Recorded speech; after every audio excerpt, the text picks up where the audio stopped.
Assalamualaikum warahmatullahi wabarakatuh. Kami dari kelompok 6 yang terdiri dari Nancy Hasanah, Ismi Wahismawati, Aulia Senja Arum, Iqmal Ansari, Pandi Ahmad, dan Siti Rianti. Video ini dibuat untuk memenuhi tugas mata kuliah statistika dengan dosen pengampu Puspa Nur Afifah MSI dengan materi One Sample T, Independent Sample T, dan Pirate Sample T. Langsung saja materi pertama yang akan disampaikan oleh Aulia Senja Arum dan Siti Rianti. Baik, saya Aulia Senja Arum dengan NIM 211330088. Saya akan menjelaskan One Sample T merupakan teknik analisis untuk membandingkan satu variabel bebas. Analisis ini digunakan untuk menguji nilai rata-rata dari suatu sampel tunggal dengan suatu nilai acuan. Uji One Sample T Test. Konsep dasar.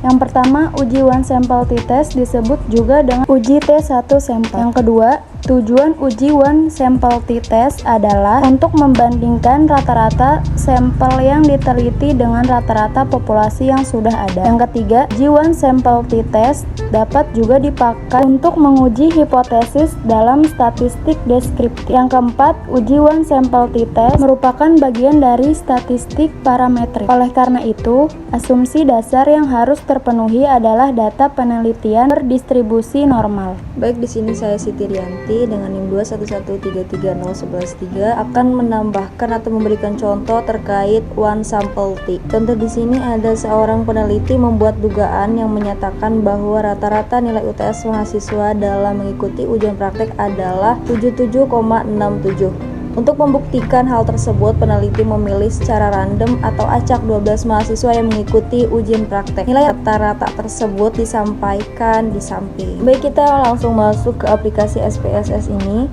Di sini ada 12 mahasiswa dan rata-rata nilainya yang pertama 78, yang kedua 74, dan seterusnya. Ini ada di data view. Kita masuk ke variabel. Nah, di data view ini yang pertama kita ganti nama dengan ketikan siswa dan label yang nilai siswa, dan setelah itu kita masuk ke data view. Data view ini di banyaknya mahasiswa dan nilai rata-ratanya, lalu kita masuk ke analisis. Nah, di analisis ini kita pilih comparement, lalu pilih One Sample T Test. Di One Sample T Test, tes variabel kita ini, lalu kita continue. Di sini ada One Sample T Test dan to selfie-nya atau signifikannya menyatakan 0,01. Karena nilai signifikan ini kurang dari 0,05, maka data ini tidak berdistribusi normal dan tidak bisa kita lanjut. Karena ada dasar keputusan normalitas menyatakan bahwa jika nilai signifikan lebih dari 0,05 maka data berdistribusi normal, dan jika nilai signifikannya kurang dari 0,05 maka data tidak berdistribusi normal. Nah, nilai yang tadi kita dapatkan itu kurang dari 0,05, maka nilai tersebut tidak berdistribusi normal dan tidak bisa diteruskan. Selanjutnya ada dasar keputusan uji One Sample T Test. Dasar pengambilan keputusan dalam uji One Sample T Test dapat dilakukan dalam 3 cara. Yang pertama, membandingkan nilai signifikan dengan 0,05. Yang kedua, membandingkan dengan nilai T hitung dengan T tabel. Yang ketiga, melihat perbandingan nilai T hitung dengan T tabel dengan kurva. Dasar keputusan uji One Sample T Test yang pertama, keputusan berdasarkan signifikan. Jika nilai signifikannya ini kurang dari 0,05 maka H0 ditolak, dan jika nilai signifikan ini lebih dari 0,05 maka H0-nya diterima. Yang kedua, dari keputusan uji One Sample T Test ini ada perbandingan nilai T hitung dengan T tabel. Jika nilai T hitung ini lebih besar dari T tabel, maka H0 ini ditolak, dan jika nilai T hitung ini lebih kecil dari T tabel, maka H0 ini diterima. Baik, selanjutnya akan dijelaskan oleh saya Ismi Wahismawati dengan NIM 211330079. Nah, materi ini mengenai independent simple. Jadi, independent simple ini bertujuan untuk mengetahui rata-rata dua sampel yang tidak saling berpasangan. Jumlah data untuk masing-masing sampel kurang dari 30 data berskala rasio. Nah, di sini ada uji independent sample t-test. Konsep dasar uji independent sample t-test digunakan untuk mengetahui apakah terdapat perbedaan rata-rata dua sampel yang tidak berpasangan. Syarat uji statistik parametrik adalah berdistribusi normal dan homogen. Dasar pengambilan keputusan. Jika nilai signifikan dua tailet kurang dari 0,05 maka terdapat perbedaan yang signifikan antara hasil belajar kelas A dan kelas B. Jika nilai signifikan dua tailet lebih dari 0,05 maka tidak terdapat perbedaan yang signifikan antara belajar kelas A dan kelas B. Baik, saya Iqmal Ansori dengan NIM 21133300089. Saya akan menjelaskan contoh dari materi independent sample t-test. Ke contoh, ada seorang mahasiswa yang sedang meneliti perbandingan antara nilai mahasiswa UIN Sultan Maulana Hasanuddin Banten dan UIN Syarif Hidayatullah Jakarta. Untuk membuktikan hal tersebut, mahasiswa meneliti dan memilih secara random atau acak masing-masing 12 mahasiswa. Nilai rata-rata tersebut ditampilkan di samping. Contoh di sini ada nilai kampus, ada nilai mahasiswa. Lalu kita perhatikan, dilihat ada nilai mahasiswa dan nilai kampus. Di antara kedua ini, ya seperti ini kita lihat ada nilai mahasiswa dan nilai kampus. Lalu kita klik nilai kampus dan kita lihat di value label, kita pencet OK. Setelah itu kita proses dengan kita klik data view.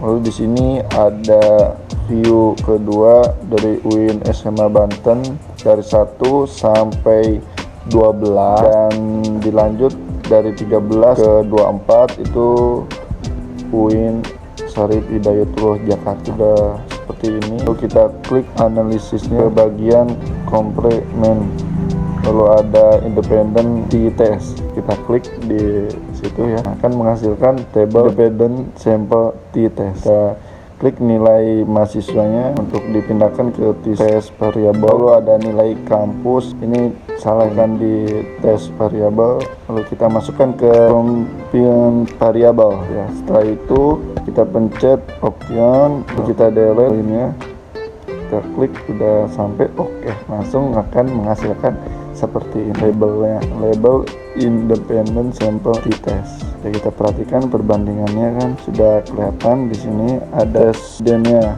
kita lihat pada perubahan di situ. Nah, sudah kita perhatikan seksama. Lalu kita bisa lihat pada toolsheet P-nya ada 0,508 dan ada 0,509. Jadi data yang kita dapati nilai signifikannya lebih dari 0,05, maka data tersebut berdistribusi normal dan dapat dilanjutkan.